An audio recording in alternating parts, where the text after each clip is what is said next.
Hai penghuni ruang tengah, gimana kabar kalian? Tentunya baik-baik saja kan? Suku Maori merupakan penduduk pribumi di Selandia Baru. Suku ini adalah bagian dari bangsa Polinesia yang tersebar di Kepulauan Pasifik. Menurut para ahli, mereka masih satu nenek moyang dengan etnis-etnis yang ada di Kepulauan Indonesia dan Filipina. Hal ini bisa dilihat dari kesamaan tradisi seperti tradisi tato. Di masa lalu, bangsa Maori di Selandia Baru memiliki kebiasaan mengawetkan kepala manusia yang dikenal dengan sebutan mokomokai. Sekarang mokomokai menjadi salah satu artefak Maori yang paling berharga.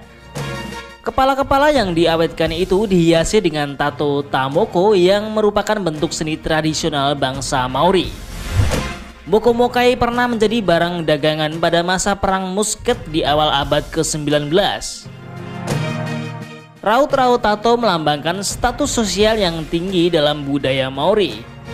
Biasanya hanya kaum pria yang memiliki moko sepenuh mukanya.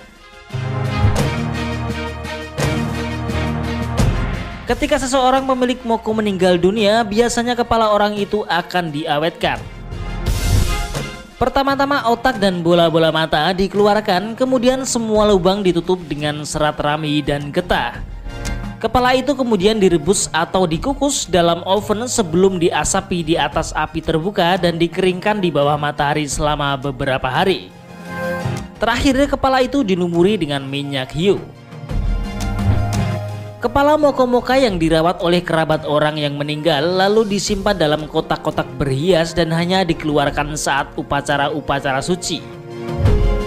Tapi ada juga mokomokai yang terbuat dari kepala-kepala musuh dan pimpinan suku lawan. Biasanya mumi kepala demikian disimpan sebagai piala peperangan dan ada beberapa yang dijual kepada bangsa Eropa. Penjualan itu diduga menjadi penghinaan lanjutan kepada korban. Mumi-mumi itu berperan penting dalam negosiasi diplomatis antara suku-suku yang berperang. Pengembalian dan pertukaran mokomokai menjadi prakondisi yang hakiki bagi perdamaian. Namun pada tahun 1831, Jenderal Sir Ralph yang saat itu menjadi gubernur New South Wales mengeluarkan larangan lebih lanjut perdagangan kepala di Selandia Baru. Tapi larangan itu gagal menghentikan penyeludupan mokomokai.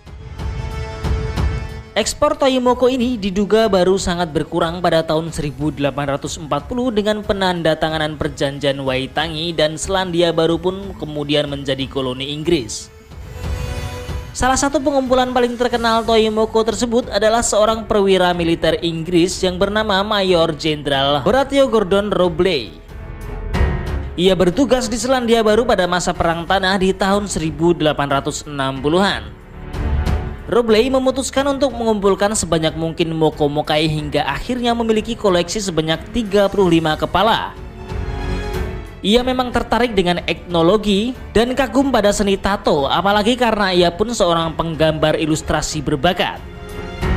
Seusai perang, ia melanjutkan kegemarannya akan tato dan menerbitkan buku Maori Tattooing pada tahun 1896 yang mengulas tentang seni tato Maori dan mokomokai. Pada tahun 1908, Robley mencoba menjual koleksinya kepada pemerintah Selandia Baru seharga 1.000 pound sterling. Karena penawarannya ditolak, maka hampir sebagian besar koleksi itu kemudian dibeli oleh American Museum of Natural History, New York, dengan nilai setara 1.250 pound sterling. Hingga akhirnya beberapa tahun lalu dimulailah kampanye untuk memulangkan kembali ratusan mokomokai yang dimiliki museum maupun koleksi pribadi di seluruh dunia.